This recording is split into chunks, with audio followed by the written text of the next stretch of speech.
Oh, God. Now, I'm going to try this one last time.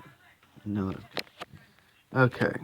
Ladies and gentlemen, this video, you're not going to see much of my face. You're going to see what I'm going to try and show you. I'm going to talk about one of my favorite series and some of what I've crossed it over with in my stories. This is my copy. Remember, I've only got one copy of the volumes of the Maximum Ride manga, and one copy of each of the original books, too. I don't have any of the Marvel comics, and I am not going anywhere near that freaking movie. The movie shows no one any respect. Yeah, these colored pages are just the first few pages of the Maximum Ride manga. That's it, just a few colored pages, then it goes black and white.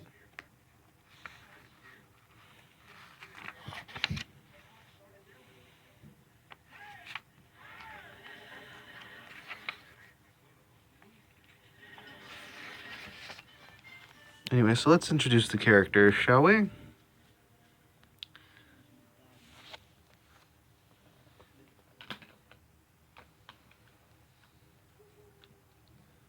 Put this on pause. That girl who we see there and who's on the cover, that is our main character. Maximum Max Ride, leader of our protagonists. And it's established that if you call her anything other than Max, she just may kill you. Just may. And she's... Okay, what else can I say? Now, in the book... Now, I know in the colored pages we just saw she's blonde, but in the original books, her hair color goes back and forth between blonde and brown. Something that I personally theorize is a side effect of the experiments done to her. Remember, the storyline of Maximum Ride is 6 kids who were experimented on by scientists. Human avian hybrids. 98% human, 2% avian. They have wings, they can fly, and they have other abilities. Max is the eldest of the 6 children at age 14, and despite not being much older than the others, kind of serves as their leader and mother figure. Though they constantly poke fun at the fact that she cannot cook very well. Like, at all. And of course they have other abilities, and as of the 2nd volume of the manga, they have a dog. The dog can talk. Does the dog ever say anything useful? Well, I'm not going to spoil it, so I'll let you all figure that out. This little boy here on this page, that's the youngest boy of their group, they call him the Gaz Man, or Gazzy, Gazzy. Unlike the others, I don't know where the others' nicknames come from. Gazzy, everyone who knows this series does, because he has, if you will, digestive system issues.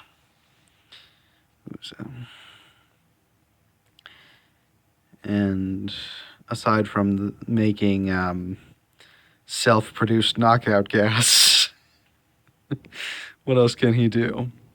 He can also mimic voices. Like, as soon as he hears a person's voice, he can mimic it perfectly, without so much as ever missing a beat. And what about Max? I don't know. I know she has one ability. She might have more, because while I've progressed pretty well in the series, I'm not all the way there. One of her abilities that I know of is she can fly at the speed of light.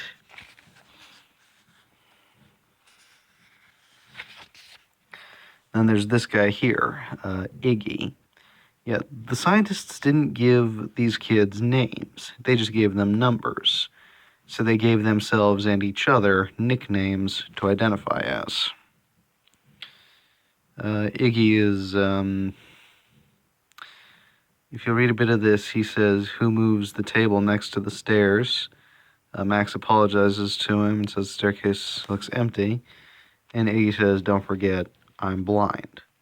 And indeed he is. It's explained in the books that the scientists who experimented on them tried to enhance night vision on him, but something went wrong and now he's completely blind. Some readers have even said he's blinder than 100 bats. That's pretty blind. Then there's that guy right there, the one with all the long hair that kind of makes him look like a girl. He gets a haircut in the second volume, and as soon as he gets his haircut, he's automatically a quote-unquote chick magnet. Like, women throw themselves at him in a lot of the series, both metaphorically and literally. And literally throw themselves at him. And it's a lot of people think that even he doesn't know why they do, because there's only ever one girl on his mind, Max. So what can Fang and Iggy do? Well, Iggy's blind, but he does have a special ability that when there's too much snow for anyone else, he can see everything perfectly. But that doesn't come along till later. As well as also, whenever they're in a place that's too cold for the rest of them, Iggy feels fine. But Fang, the guy with the long hair, can turn invisible. And next down the line, and that there's the youngest of their group named Angel. She has telepathy. She can read people's minds and influence their decisions. Not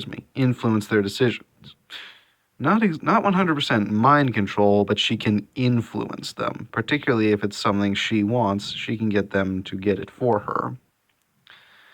As well as also she can communicate with animals and bring people's worst fears to life right before them.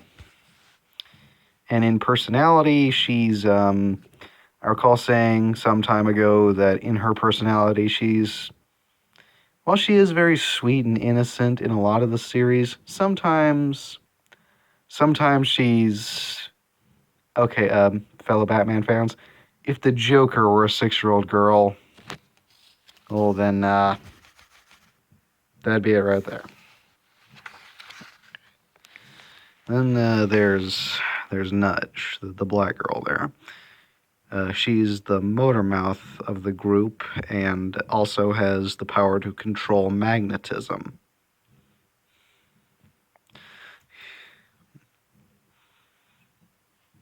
And so, am I going to show you a lot of this first volume? Not really, because I mainly prefer, as much as I love talking about this series, I would mainly prefer if a lot of you went out looking yourselves.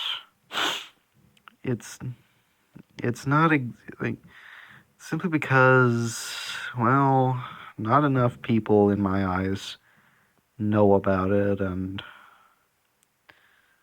not a lot of people talk about the book series, and when they do, they say, oh, well, maybe it's better than the movie. Yeah, people who don't know the series, they just go look for the frickin' movie. Like, those of you who are unfamiliar with the series, don't watch the movie. The movie shows the series and the fans no respect. The more people know about the actual books and just maybe the manga, I think that might help, and less about that frickin' movie, the better the world will be. Trust me. Fans like myself complain about the movie a lot, and if the studio didn't want to hear complaints, they shouldn't have made a movie. So anyway, yeah, what happens in the first volume, I'm just not going to spoil it. The second volume, well, I'm going to flip through some pages to see if I can find that image of what Fang looks like without all that long-ass hair. Here, really, honestly. Okay, I'm going to have to flip through a lot of pages in the second volume to find it.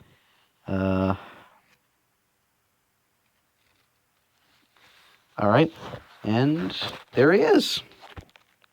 Yeah, that's him with a different outfit and without all that long hair. Honestly, it looks... Honestly, I personally believe it looks much... It looks, well, I couldn't really care less about whether or not he had all the hair. So that's that. And later today, I'll talk about a few stories a few crossovers I've written. For now, I bid you all adieu.